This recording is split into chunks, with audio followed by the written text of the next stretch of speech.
Hindi tayo naganda sa gera. Hindi tayo, walang may, kayo ba handa kayo sa gera? Eh, ni pagkain, hindi kayo naganda. Nagmatikas challenge ba kayo? Yung sinasabi ko, wala. Nakakailang ano na kayo? Meron ba kayong mga pagkain?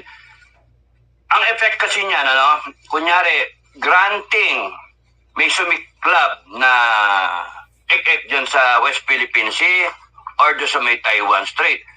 Not necessarily sa West Philippine Sea. It could be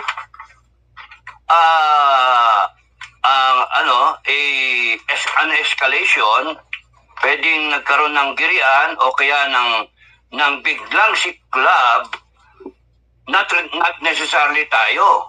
Pwedeng China and Taiwan. Pwedeng China or Japan. Tama? Basta constant doon yung China. China lang.